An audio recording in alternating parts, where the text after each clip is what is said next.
Bien, muy buenos días para todas. Bienvenidas a la clase de hoy. Bienvenidos a esta mañana. Esta es la clase número 4 de 9 que vamos a tener. Terminamos en diciembre. Hoy, como está en el programa que acordamos en la primera clase, el tema que elegimos para trabajar hoy, para estudiar hoy, es el fascismo. Ese es el tema que vamos a trabajar, el fascismo.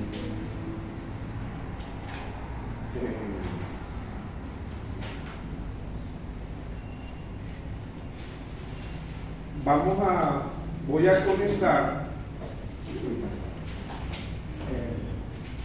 explicando, vamos a hablar del fascismo, pero no solamente del fascismo, de otras expresiones también similares, como el sionismo, por ejemplo. Entonces, vamos a hablar también del sionismo. Entonces, vamos a colocar el sionismo.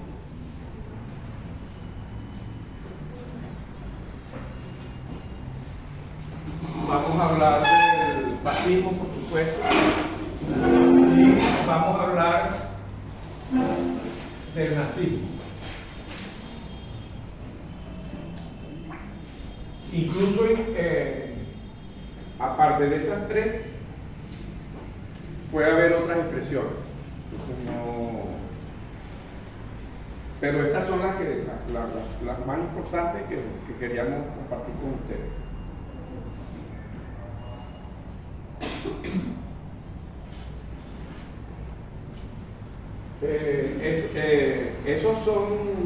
Esos términos, sionismo, fascismo, nazismo, son términos del siglo pasado, o sea, del siglo XX. Incluso sionismo es de finales del siglo XIX, ese término. Y fascismo y nazismo sí es ya del siglo XX, comenzando el siglo XX, a partir de los años 20 aproximadamente. Los términos. Pero el concepto, que es lo que vamos a manejar en la clase de hoy, lo podemos ubicar a partir de, esto ya lo he dicho en otras clases, pero lo vamos a repasar, del año 1492. Entonces, en ese año 1492,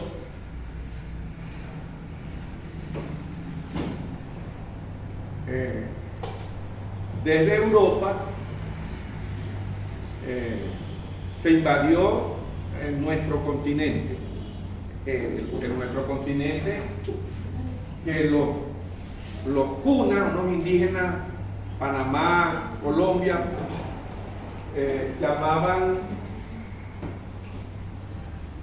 lo conocían con el nombre de Abya Yala.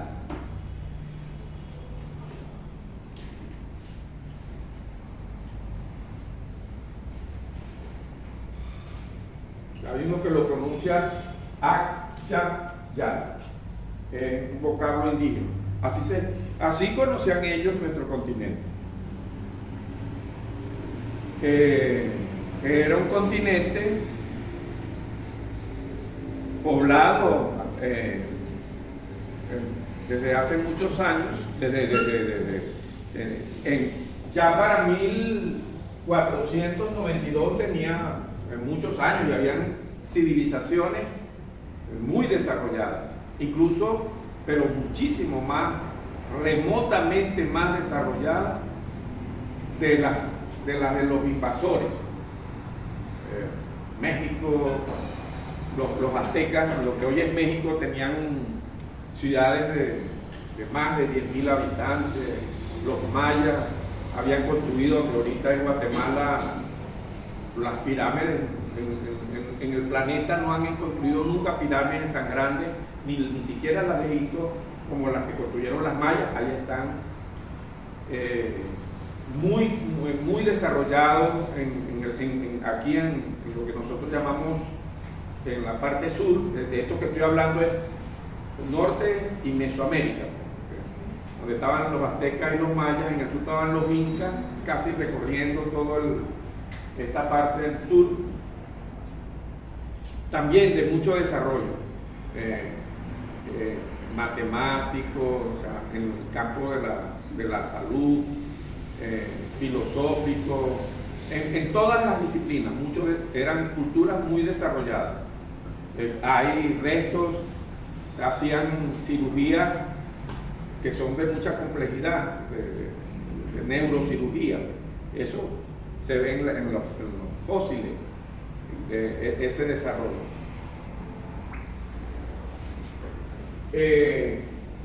Con esa invasión se inaugura en nuestro continente la imposición de un proyecto civilizatorio que sería muy largo conversarlo, porque esto apenas es el preámbulo de la clase, como la introducción para ubicar el contexto. Pero con esa invasión, que supuso un cambio geopolítico en el mundo, vamos seguramente a utilizar mucho la categoría geopolítica, no en la clase, sino en todo el curso sobre comprensión de la realidad. Esto va a estar muy presente, por eso quiero escribírselas aquí.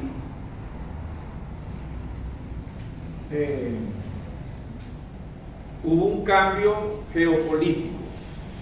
En ese año, Europa era un país constituía una periferia del mundo árabe musulmán, pero justamente en ese año ellos lograron, después de una guerra que duró mucho tiempo, expulsarlo. Pero comenzando el 1492, y ya por lo menos a mediados de año financiaron una expedición, porque aunque habían logrado expulsar a los árabes de la península que hoy conocemos como península ibérica, donde hay dos países, España y Portugal, aunque los habían expulsado a los árabes de allí, ellos seguían dominando el resto del mundo, sobre todo el mar Mediterráneo, y la manera para comerciar en esa época era un país que en esa época le decían las Indias, hoy día se llama China, pero para que se ubiquen más o menos. Y para ir a China tenían que desde la península cruzar todo el Mediterráneo, llegar a las costas ahí del Oriente Próximo, y de ahí salían caravanas de camellos hasta la China, y entonces ahí compraban las cosas. Eso aunque los habían expulsado de la península ibérica,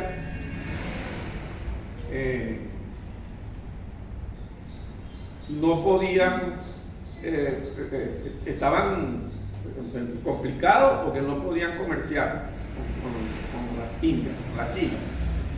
Entonces, por eso la primera razón que tuvieron era buscar una ruta que obviara tener que cruzar el Mediterráneo, donde los árabes no lo iban a dejar pasar.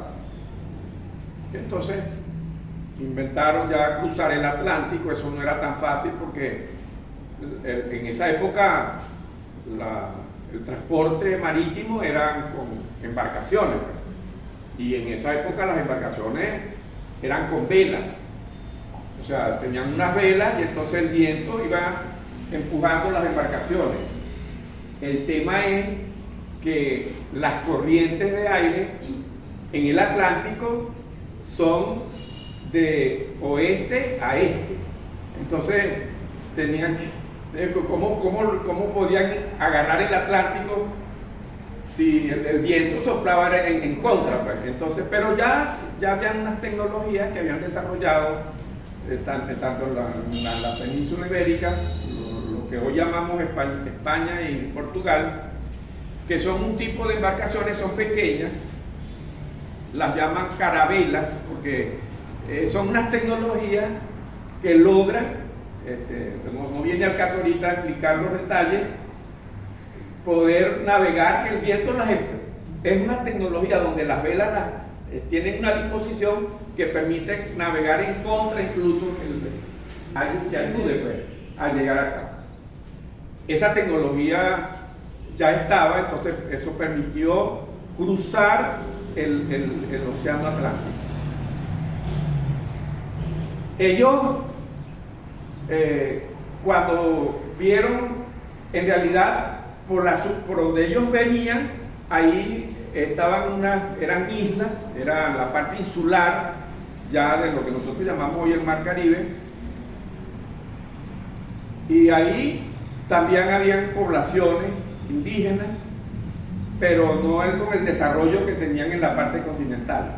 Por eso es que ellos llegaron a unas islas que todavía muchos de esos indígenas eran nómadas, no eran ciudades, no había grandes ciudades, y estaban todavía, así, usaban de vestimenta, como el trópico muy caluroso, pues usaban solamente unos guayucos, no necesitaban, tanto los hombres como las mujeres, tenían todo el torso, o sea, descubierto, ahí, pues. Porque si hubiesen llegado al continente, donde estaban los aztecos, los mayas, eso eran ciudades que ellos jamás hubiesen visto, pero eran ciudades muy grandes, y cómo se vestían ellos, con una capacidad textil muy importante, eran ciudades muy desarrolladas. Pero ellos, cuando llegaron el 12 de octubre, ahorita se acaban de cumplir 532 años, pero la cuenta, réstenle para sacar la cuenta, esos fueron los primeros que ellos se consiguieron. Pero después terminaron llegando a todo y ellos, con ese cambio geopolítico, fíjense que lo que les estoy diciendo, que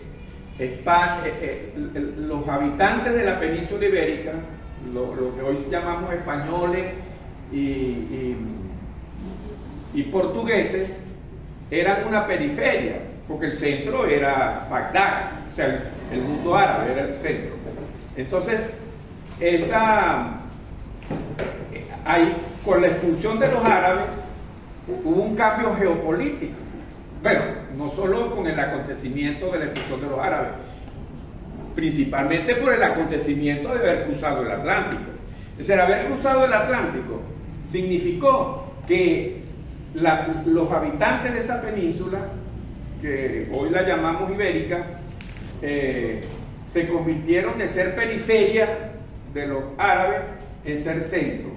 Y a nosotros y nosotras en el continente, en el área Yala, nos convirtieron en periferia. Pero no solamente eso, sino que se produjeron, ellos impusieron una religión, el cristianismo, unas culturas, contra las culturas, contra los proyectos civilizatorios en desarrollados aquí en nuestro continente. Y apareció geopolíticamente, por eso es importante en esta clase que tenemos entender la parte de geopolítica. Entonces apareció geopolíticamente cosas que hasta ese momento no habían existido en el mundo. Por ejemplo, apareció el racismo,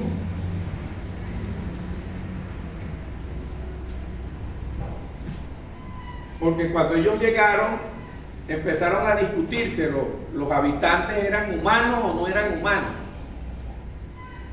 Bueno, al final sí, parece que son humanos, pero son humanos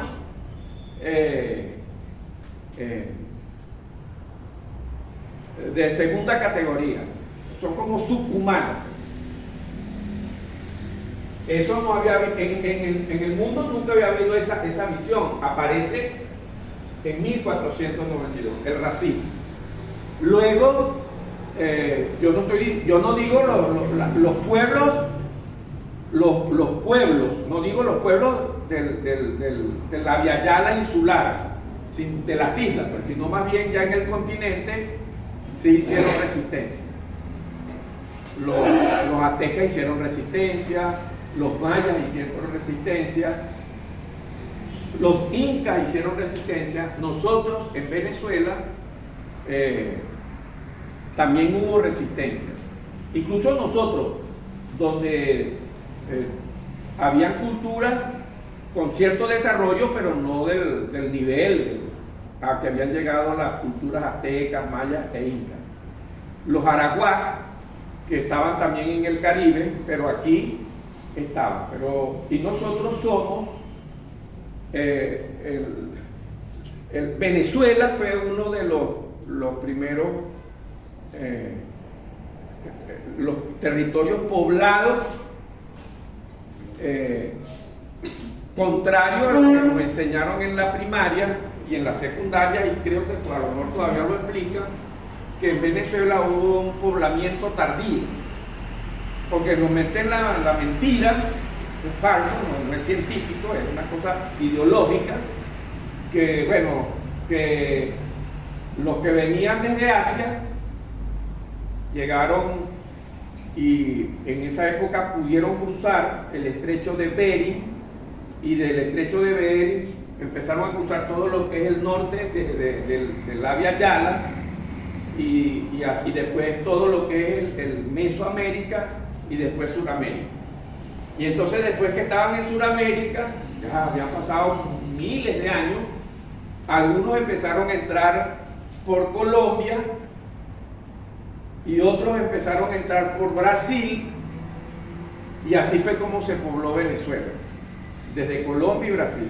Eso pasó, pero nosotros sabemos que nosotros fuimos en todo el continente, uno de los primeros territorios que tuvo poblamiento fue Venezuela.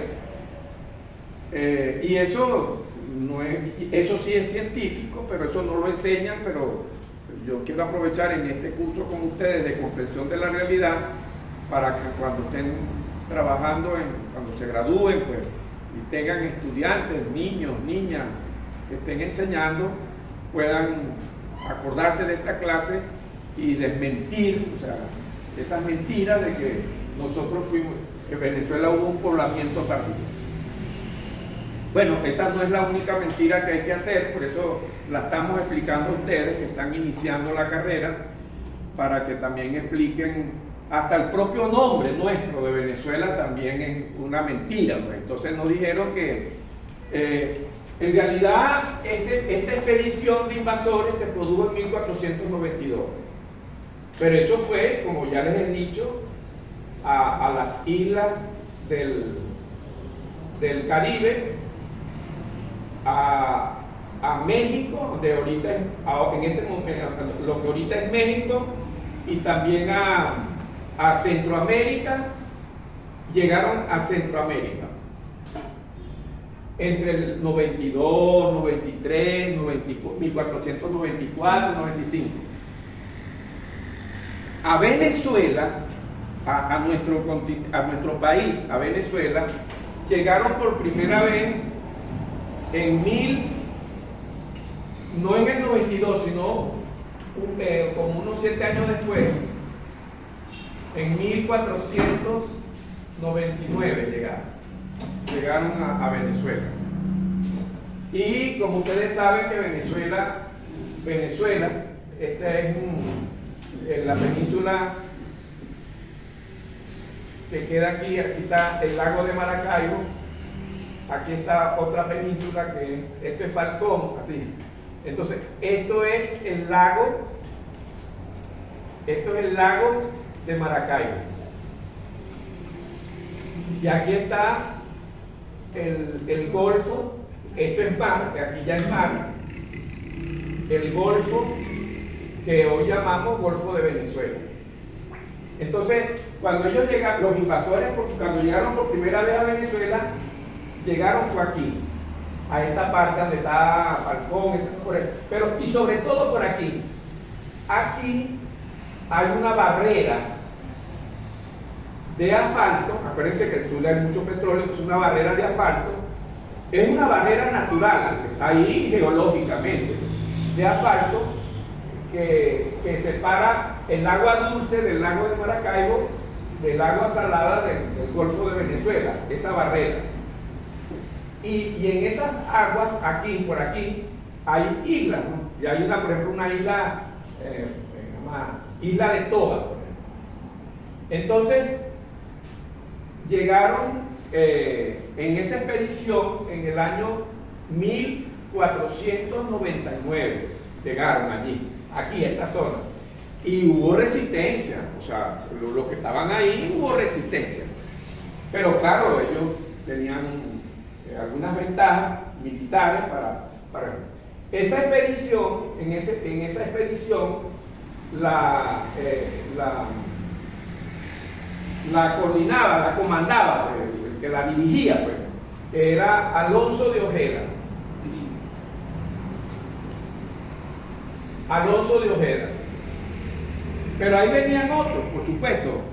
Y entre esos otros que venía uno que se llama Américo, se llamaba así, Américo Vespucci, porque era italiano, Américo Vespucci. Bueno, nosotros lo conocemos como Américo Vespucci, pero en italiano es Vespucci. Adelante. Buenos días, permiso. Discúlpenme.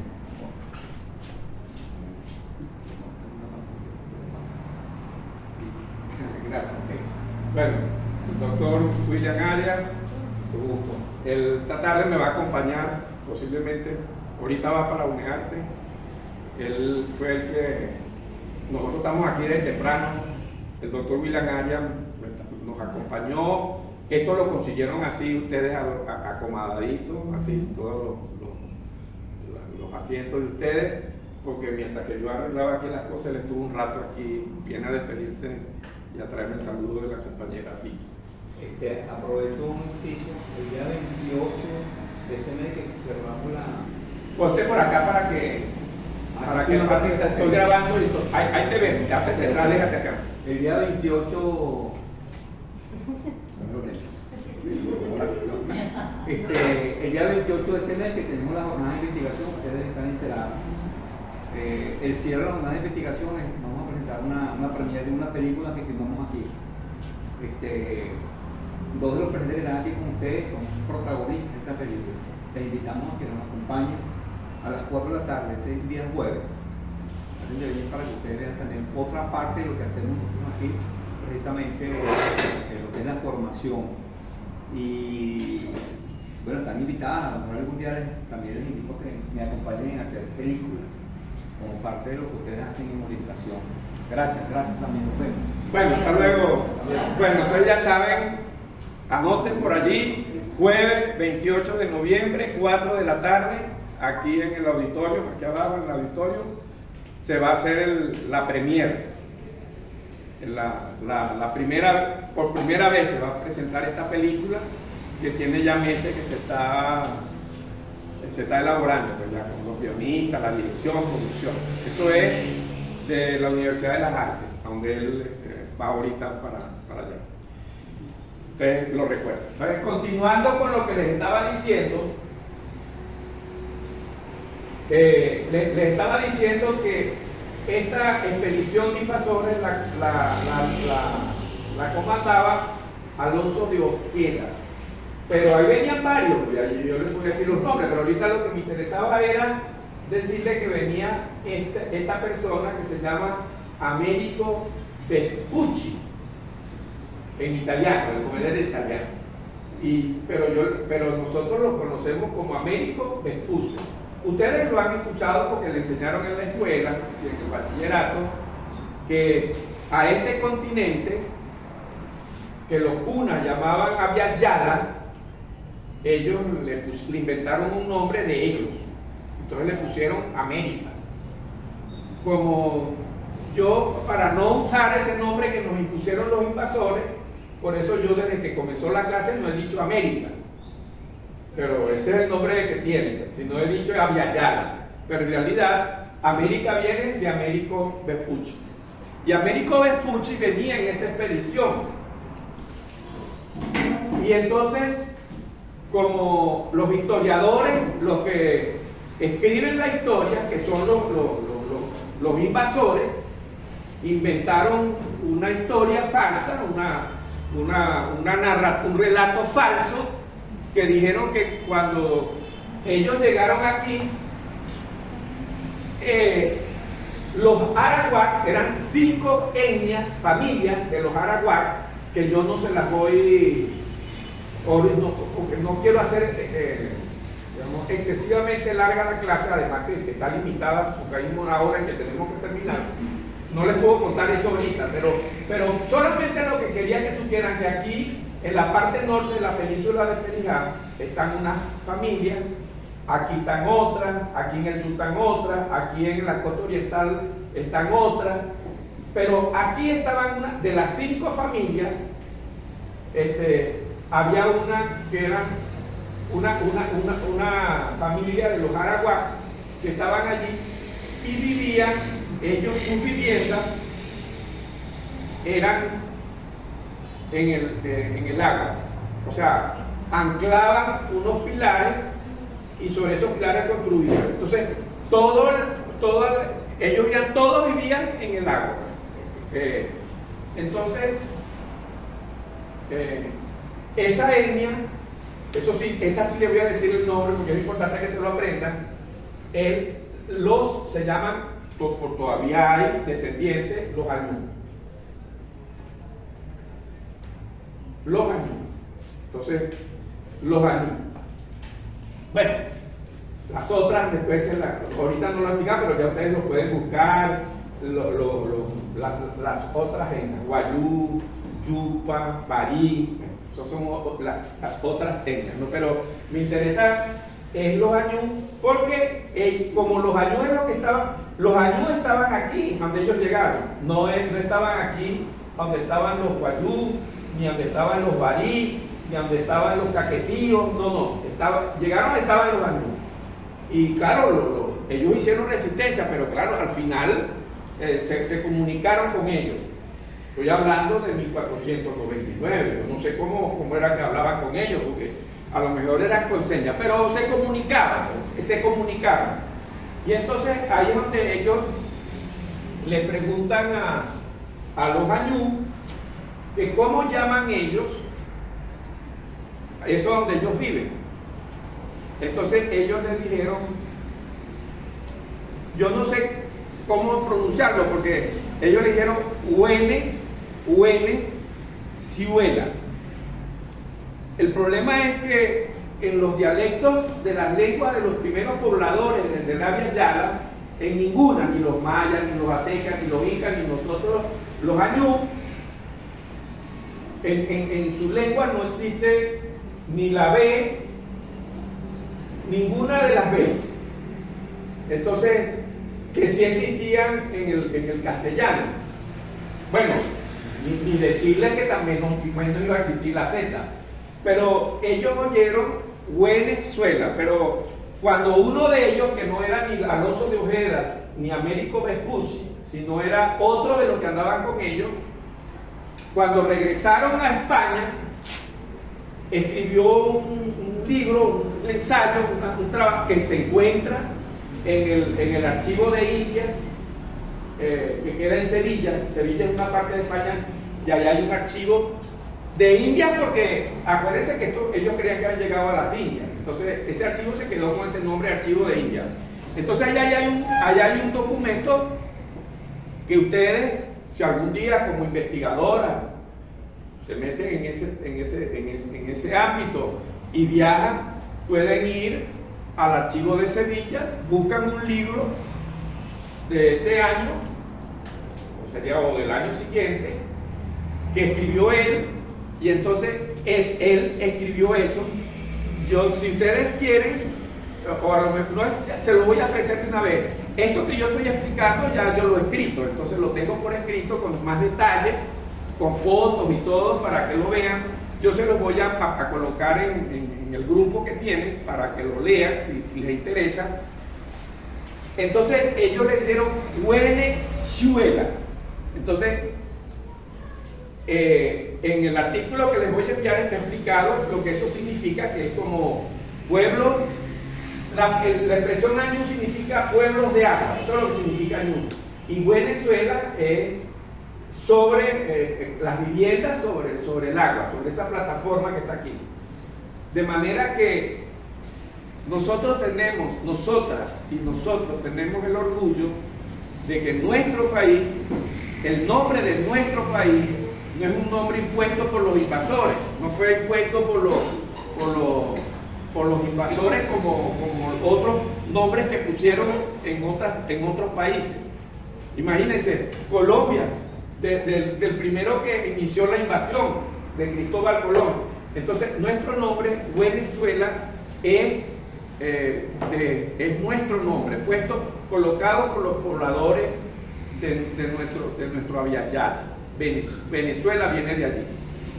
Pero ellos después inventaron una cosa que fue la que nos enseñaron a nosotros en la escuela, que era que Américo Vespucio, como era italiano, en Italia hay una ciudad que se llama Venecia, y en Venecia es una ciudad, ustedes lo pueden buscar por internet para que vean que son puras casas en el agua, y entonces como él le recordó a Venecia, dije, escúchale, este es como esta es la mentira, el cuento que nos metieron a nosotros de niños y niñas en la escuela.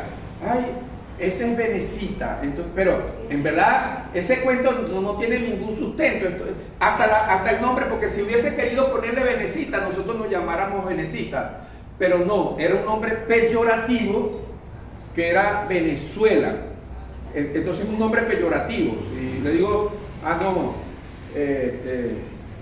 ella es una mujer, pero yo quiero decir que no, pero ella no es, si lo quiero decir en forma peyorativa, le digo, ella es una mujerzuela. Entonces no es Venecita, sino Venezuela.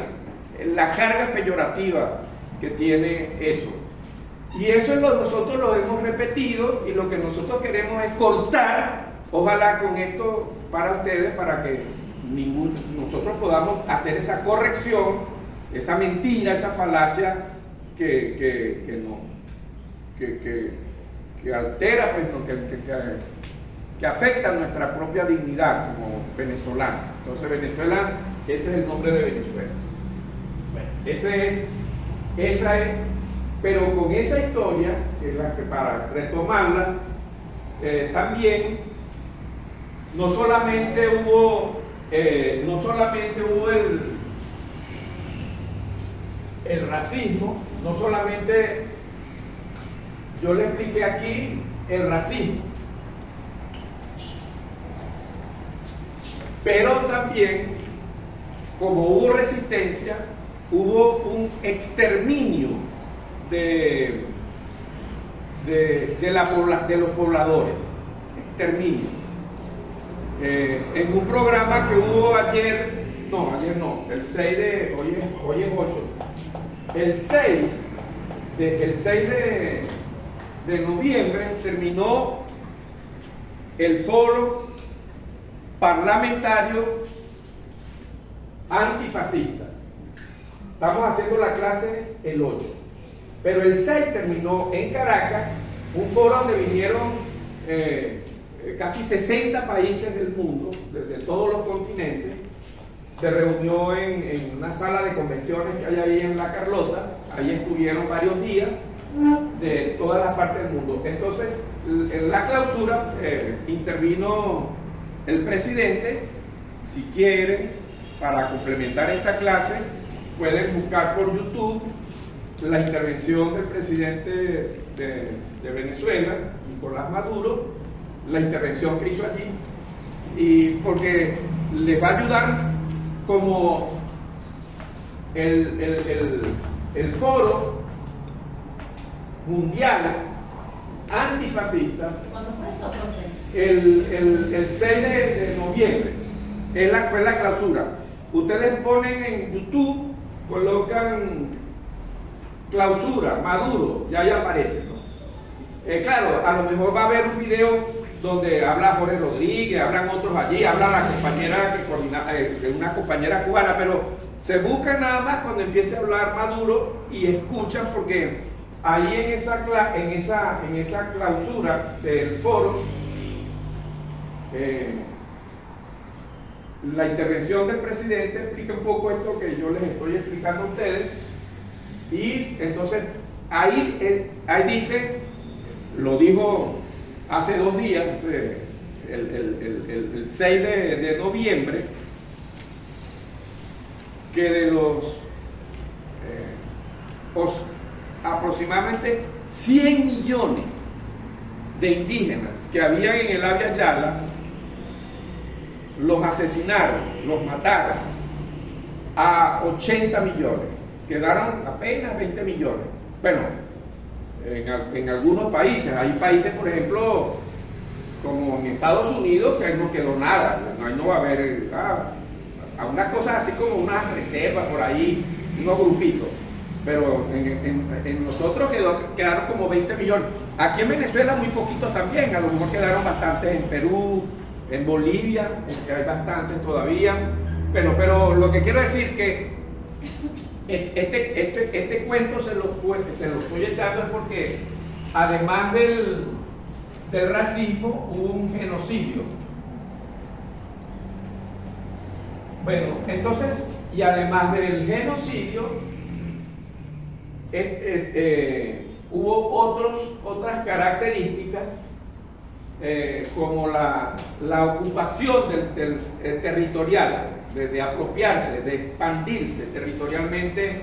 Los invasores tomaron las tierras de nuestras tierras, se apropiaron de ellas. Entonces esa parte también era, para ponerles una palabra, para ustedes les busquen otras más adecuadas que les recuerde esto, territorial. Pero hay muchas características, yo las voy a dejar aquí porque la clase entonces no la podría terminar, pero todo esto y más, pero que yo no tengo tiempo de explicarlo, esto es como ejemplo así didáctico con ustedes, es lo que ese es el proyecto civilizatorio impuesto por la fuerza en nuestro continente.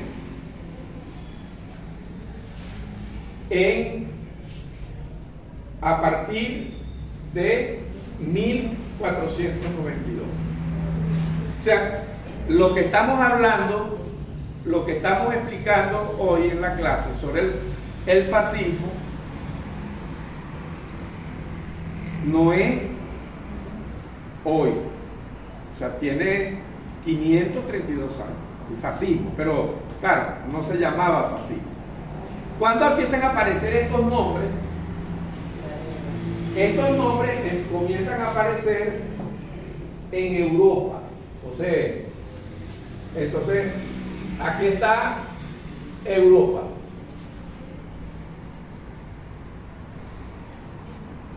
En Europa. Porque ya a finales del siglo XIX, casi para comenzar el siglo XX, de un país de Europa que se llama Austria, un tipo creó este nombre, sionismo.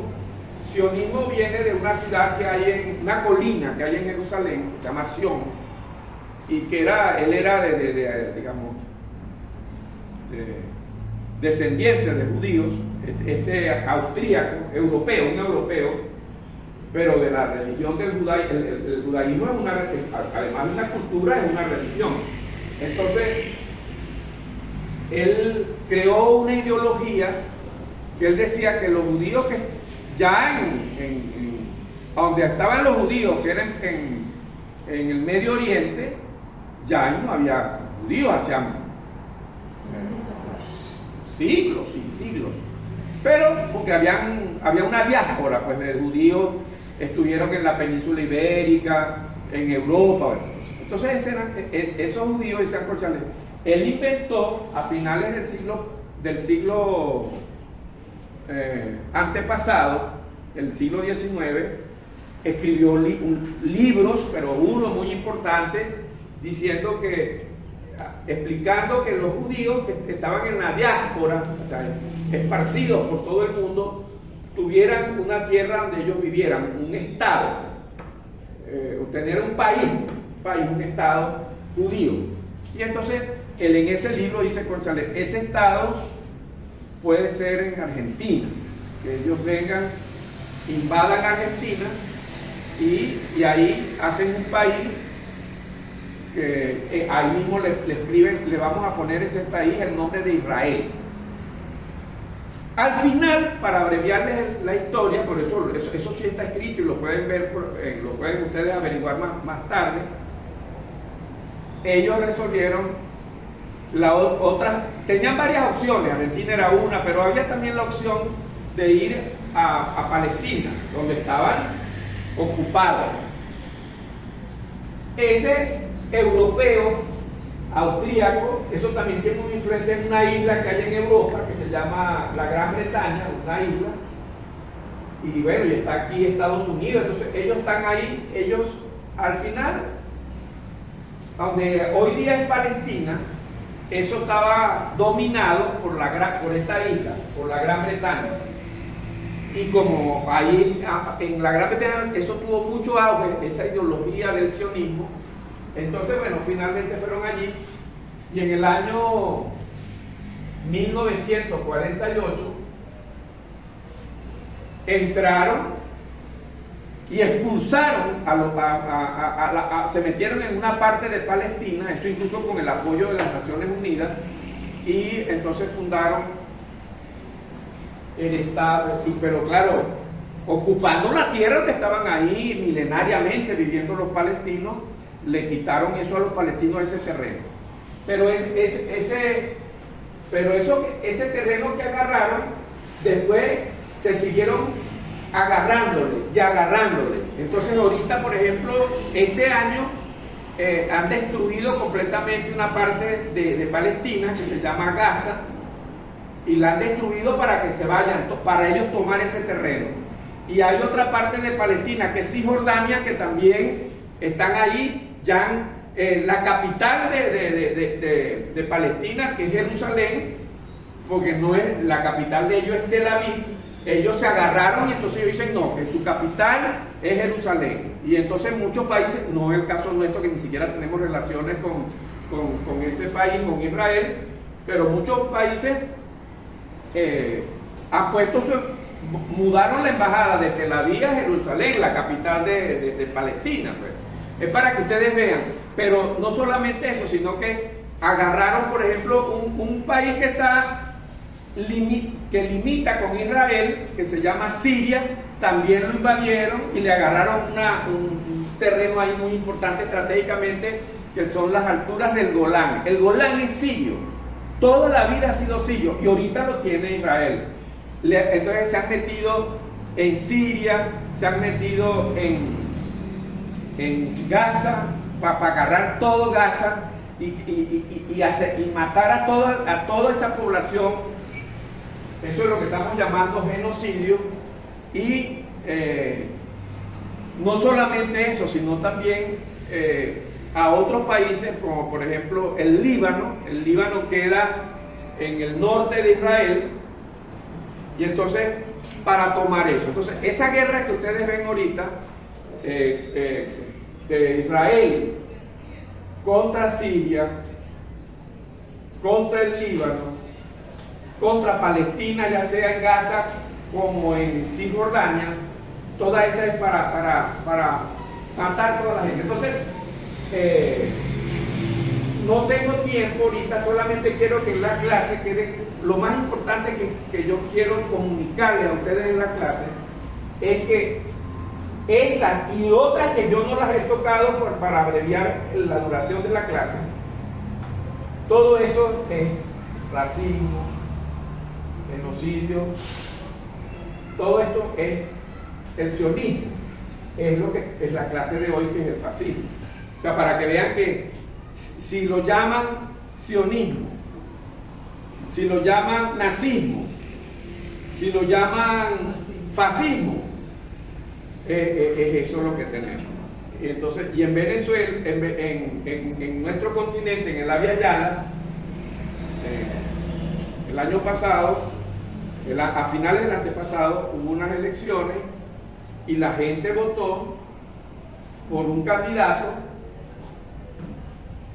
que es fascista, que se llama Milei, que es el actual presidente. Ganó las elecciones allá. Porque parte de esta ideología del fascismo no es solamente que esté la ideología, sino que esa ideología nos afecta nuestra propia subjetividad. Yo les expliqué en clases pasadas, para que lo recuerden, cuando hablé dimensiones, recuerden que les expliqué con los lentes, que le hice unas rayas a los lentes, y entonces hay en este cuadrante es la subjetividad. La subjetividad. En lo que yo expliqué aquella vez, esto es objetivo, singular y plural. Y esto es, todo esto, mira, lo voy a escribir así: subjetivo. Entonces, el cuadrante superior es singular, igual, porque todo esto es singular y todo esto es plural. Entonces, esto sería subjetivo plural. Entonces, lo subjetivo plural nos determina lo subjetivo singular. Bueno, esto, cuando yo se los expliqué, le dije que hay una palabra que también se usa, pero que es la palabra cultura. Esto es lo social, esto es la psiquis. Eso ya lo expliqué, lo que pasa es que necesito recordarles la clase pasada, y esta parte es la subjetividad. Entonces, el fascismo, este proyecto civilizatorio europeo que nos invadieron, nos conforma la subjetividad.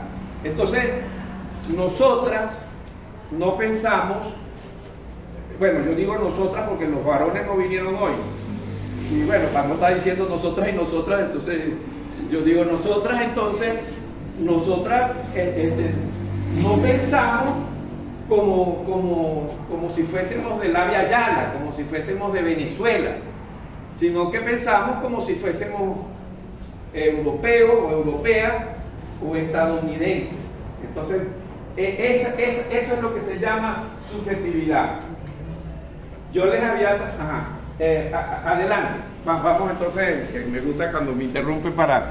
adelante. Es como una duda con relación al fascismo, porque y yo había estado pensando, bueno, como que inicialmente lo veía como que si el fascismo fuera algo que se da desde las instituciones del Estado, ¿no? Como que el Estado instala el fascismo.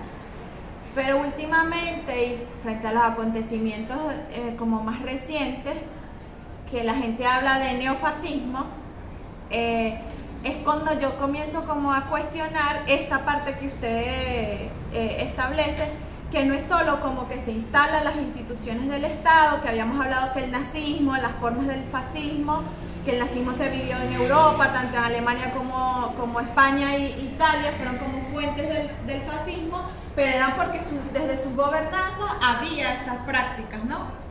Pero entonces ahora, eso que aclara usted es el tema del que el fascismo no es solamente esas instituciones, sino también lo que vivimos, y es posible que que se viva dentro de, como en Alemania, ¿no? Que hay un gobierno que promueve como las democracias y todo lo demás, pero hay grupos todavía de personas que creen que, bueno, en el racismo, en justificar el genocidio, entonces como esa forma de profundizar no solo para identificar el fascismo como una forma de gobernar, sino también como una forma de vivir. O sea, la gente puede llegar a vivir dentro de su subjetividad como un fascista sin identificarlo. Entonces por ahí había una charla eso de cómo la guerra cognitiva, o sea, cómo es que no nos damos cuenta que estamos incorporando elementos del fascismo y del odio a nuestra cotidianidad, a nuestras relaciones más, cuando eso no habían sido valores propiamente de los pueblos del Caribe o de los venezolanos, pues eran como más una lógica europea. Sí. ¿Cómo es tu nombre? Marijá. Marijá, sí. Yo siempre me recuerdo, pero me cuesta recordar los nombres, pero ya ahorita durante la clase me voy a acordar de Marijá, ella siempre interviene y ustedes las invito para que intervengan. Voy a dejarle a Marijá para que ella para continuar la clase y vamos a entonces. Gracias, Marijá. Gracias. Tú la puedes ir moviendo, se te puede parar. Si habla otra compañera, tú la enfocas. Sí.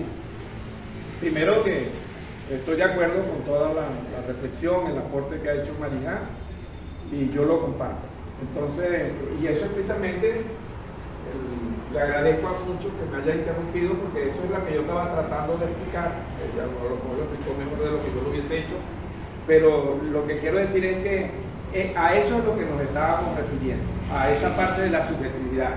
Y yo les había traído un libro, este es un libro reciente, por eso se lo traje para que no es tan fácil para conseguirlo, no se consigue en internet, pues salió el año antepasado, son 3 volúmenes, pero el que yo tengo es el último.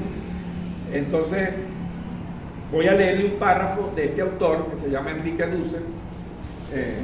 Enrique Dussel, mexicano, pero bueno, nacido en Argentina, pero se nacionalizó mexicano. Él murió hace poco, el 5 de este mes, hoy es 8. El 5 de noviembre se cumplió un año de la muerte de Enrique Dussel. Y yo entonces, como un homenaje, quise traer a Dussel a nuestra clase y leerle este párrafo que tiene el enunciado que tiene el párrafo que yo voy a leer, se lo voy a leer. El distinto, el párrafo dice, el distinto sentido común de la subjetividad comunitaria. Que cuando yo expliqué este tema con ustedes, les dije que yo esto no lo llamo cultura, ustedes lo pueden seguir llamando. Y les expliqué por qué no llamarlo cultura, porque cultura tiene otro. Uno cuando dice cultura, uno se imagina otras cosas. Entonces, yo a esta dimensión le dije que yo la llamaba, y por eso la clase, cada vez que yo hablo de esto, le hablo que esto es subjetividad comunitaria. Porque esta es una subjetividad también, pero es una subjetividad singular, de cada uno de ustedes como singular. Pero esta es una subjetividad comunitaria. Entonces, el título de esta obra de Dussel dice en la página 734, de todas maneras este libro es de ustedes también, está a la orden cuando lo necesiten, está siempre a la disposición de ustedes. El distinto sentido común de la subjetividad comunitaria del hombre nuevo. Claro, no es que Dussel no hablara no hiciera la distinción de género, porque no es el hombre nuevo, es el hombre nuevo y la mujer nueva. Pero esta expresión está entrecomillada con que el Che Guevara, en el año 62, hay un artículo que él escribió en una carta que él envió al director de un medio de comunicación en el sur, donde hablaba del hombre nuevo. Pero en el 62, todavía nosotros en el 62 no hacíamos distinción de género. O sea, no es que tampoco el Che, si el Che estuviera ahorita vivo con nosotros, así nosotros, él no hablaba del hombre, sino dijera el hombre y la mujer nueva. Lo que quiero es para ver de dónde es que viene eso del hombre nuevo.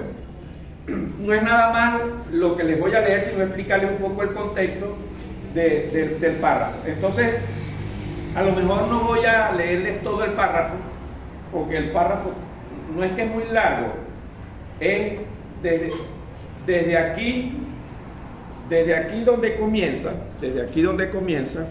hasta donde termina ¿cómo que se llama esto?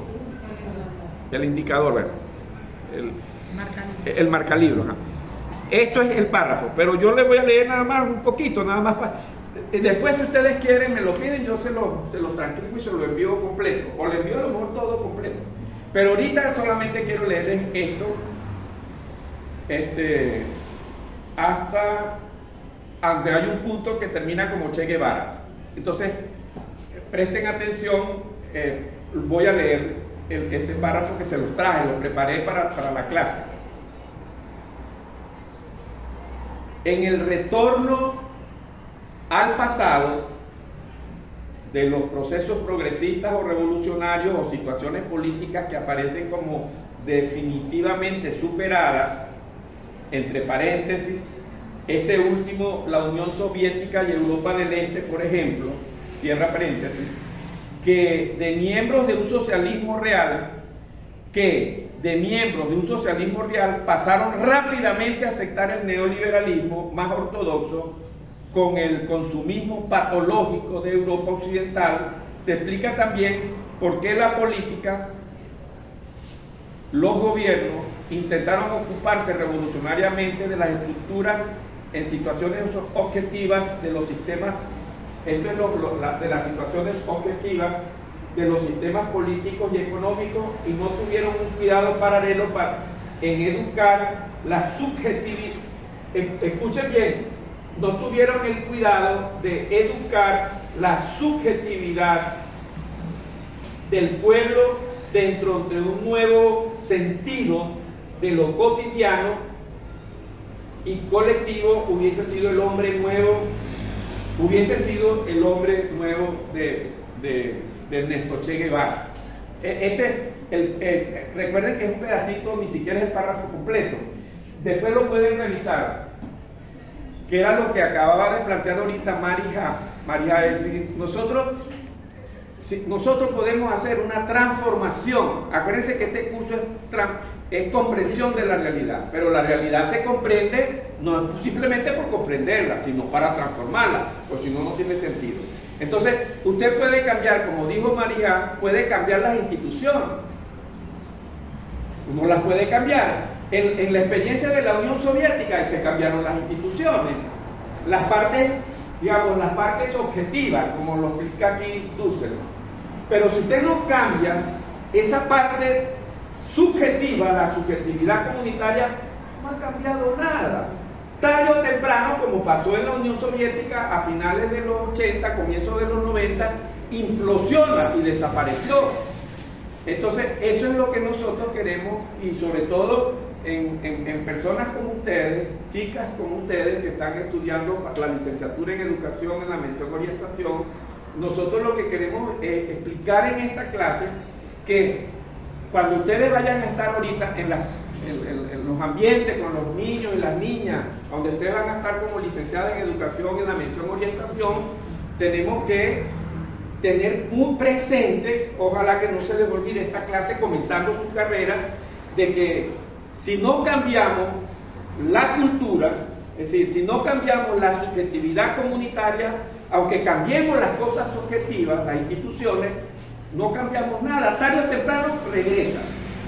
Y eso es importante por lo que decía María, porque como dijo María, eso no es que el fascismo es una cosa que es ajena a nosotros.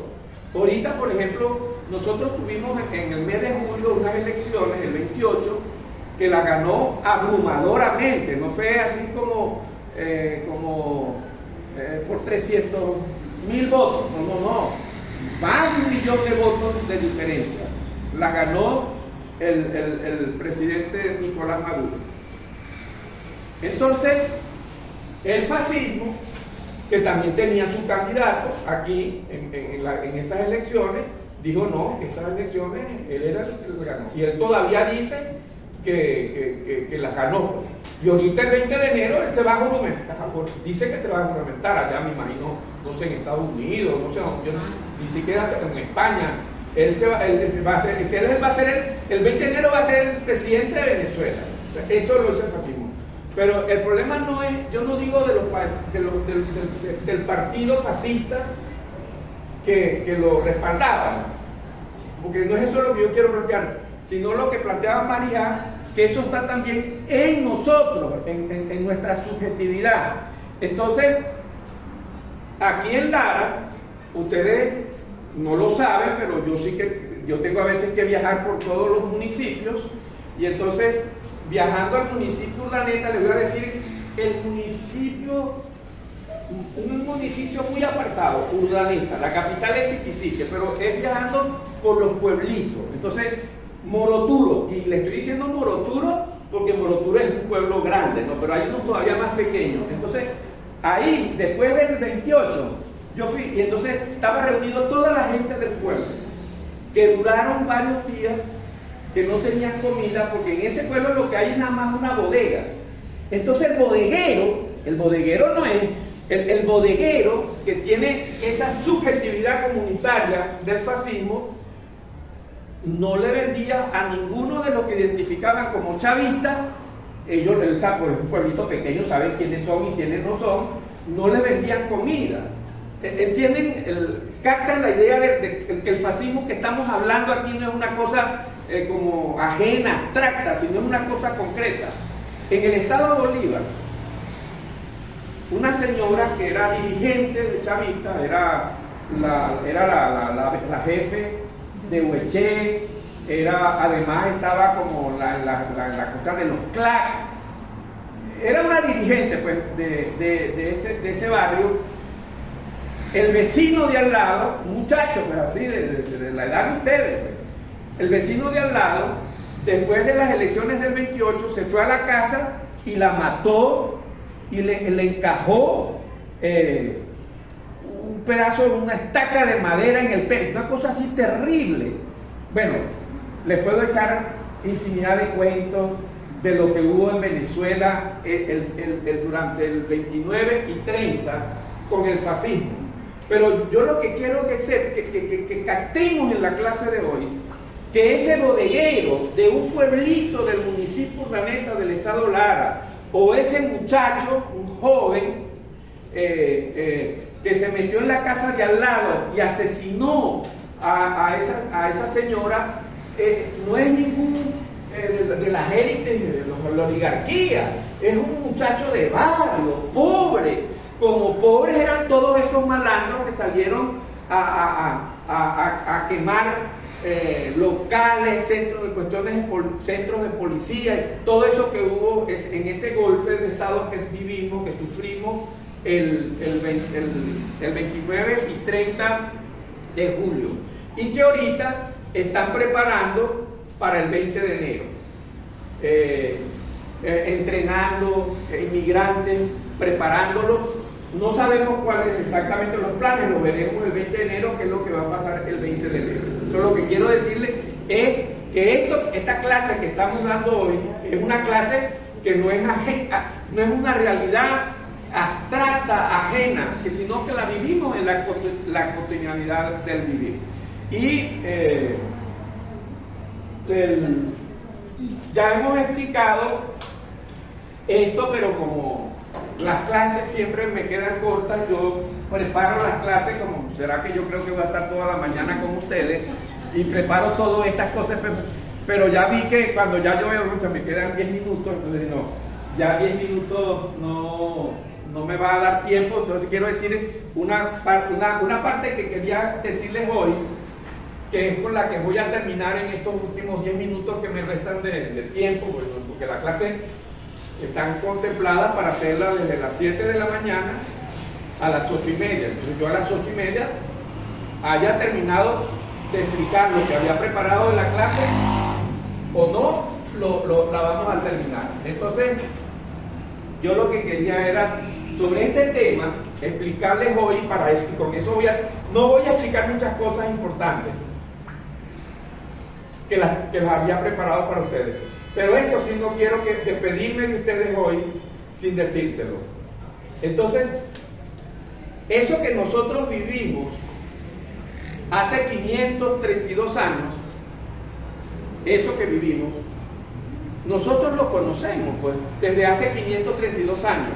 Pero en Europa, en Europa no lo conocieron. Y lo que pasó en Europa, cuando hablamos años 20 del siglo pasado, 1920, 1922, es que allí, eso que nos hicieron a nosotros, el fascismo se lo estaba haciendo a los europeos también, ¿entiendes? Entonces, por ejemplo, en Italia, un tipo que se llama Benito Mussolini y autores que escribieron libros sobre el fascismo, y ellos fueron los que inventaron ese nombre de fascismo. Fascis es una palabra en italiano, dice como ramillete, es como así como un grupo, pero que es como lo que traduce fascismo. Entonces el fascismo era en Italia, que era entonces con estas características, es lo mismo, pero que ellos no lo habían vivido. Entonces, en Alemania, un partido que se llamaba Partido Nacional Socialista, bueno, se lo puedo escribir, hasta se los traje en alemán para escribírselo en alemán, no voy a perder tiempo ahorita haciéndole, pero de ahí, socialista, en alemán se pone con Z, socialista. Entonces, en la palabra nazi es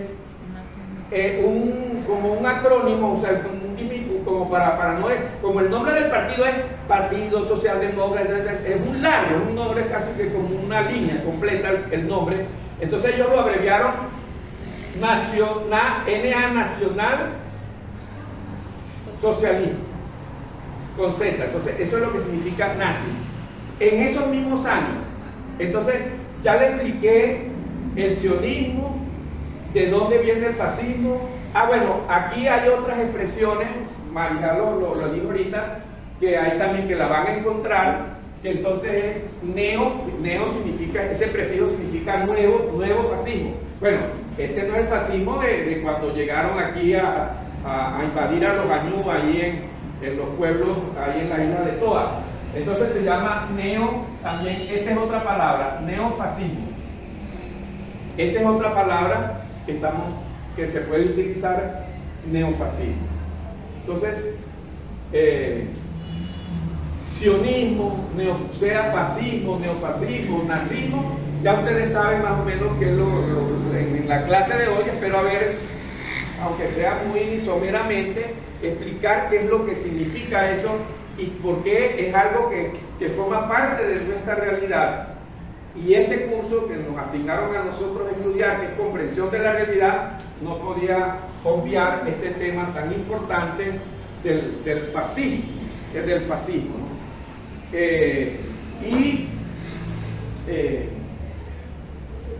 Habría otros temas que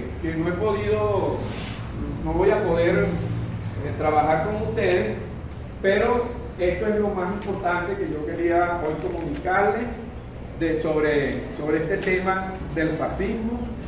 Y ustedes, acuérdense, como se lo he dicho muchas veces, estas no son clases de adoctrinamiento. Yo no pretendo adoctrinarlas a ustedes. Usted piensa como usted quiera pensar. Y posiblemente, si usted quiere ser fascista y me hace el trabajo para yo ponerle la nota fascista, mucho el esfuerzo, usted va a aprobar. O sea, no se vaya a inhibir. No, que como ese profesor parece que es chavista, pues de izquierda, yo voy a escribir cosas. No. Si ustedes escriben, esto no es para convencerlas a ustedes. Yo les estoy explicando esto del fascismo con argumentos. No son opiniones, no son relatos, estoy dando opiniones. Y ustedes piensan, ni les voy a preguntar, ni les he preguntado a ninguna de ustedes cómo piensan ustedes políticamente. Eso es libre de ustedes, yo no me meto en eso. Y es muy importante, ahorita todavía me quedan 5 minutos. En estos 5 minutos, es de lo mismo con lo que estoy cerrando. La pregunta de estos 5 minutos es, la interrogante que quiero plantear en estos 5 minutos es que nos preguntemos por qué brota el fascismo en este momento en el mundo y en Venezuela? ¿Por qué brota? Porque si usted ve lo que está pasando en Ucrania, eso que hace Estados Unidos en Ucrania es fascismo. Lo que hace Estados Unidos en el Medio Oriente es fascismo. Lo que hace Estados Unidos en Venezuela, porque todo eso, usted puede decirle un nombre, Maya Machado, González Urrutia, pero en realidad esos son como los vasallos, es decir, los títeres. En realidad es Estados Unidos, todo eso lo hace Estados Unidos. ¿Por qué? La pregunta es, ¿por qué está resurgiendo en nuestro país y en el mundo, no solamente sino en el mundo y en nuestro país, hay ese brote? ¿Por qué el brote del fascismo? Y entonces yo quería terminar recordándoles la clase que hicimos sobre el mundo unipolar y pluripolar, porque Estados Unidos perdió la hegemonía. Y entonces, así como ese cambio geopolítico que hubo en 1492, ahorita estamos también ante un cambio de paradigma, de un nuevo cambio geopolítico, donde el mundo, ya eso ya yo lo expliqué, se lo estoy recordando para que lo tengan presente, ese mundo unipolar es de Estados Unidos, porque ya yo estoy viendo ahorita que todo el mundo habla de Occidente. ¿Qué es eso de Occidente? ¿Qué es eso de Occidente? Estados Unidos. ¿Cómo vas a decir que Occidente? Nosotros podemos ser Occidente y nosotros no tenemos que ver con eso. Entonces es Estados Unidos. Entonces hay que decir el nombre y apellido. Estados Unidos. Hay que decirlo con nombre y apellido. Es Estados Unidos, no es ningún Occidente. Es como cuando ustedes me dicen los americanos. ¿Cómo es eso de que los americanos? No son americanos, son estadounidenses. Entonces se abrogan el gentilicio también. Entonces no, es que nosotros estamos en una guerra con los americanos o contra los norteamericanos. ¿Cómo es eso del norteamericano?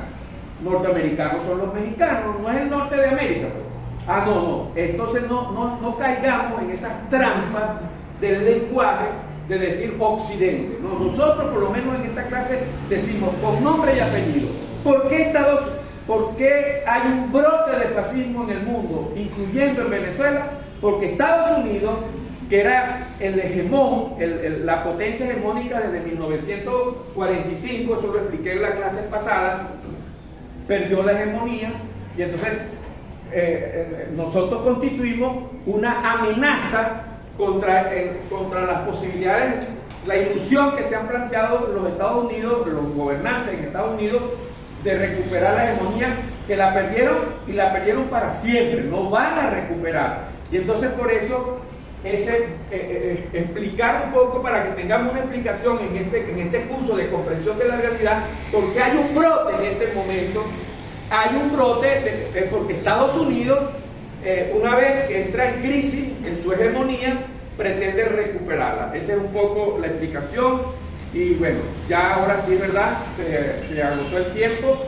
Llegaron a las 8:30 y las espero la próxima clase. Algunos compañeros, quiero decirles para que sepan, ¿no?, que yo eso se lo agradezco y lo quiero agradecer públicamente en el video. Me han llamado, me han mandado mensajitos.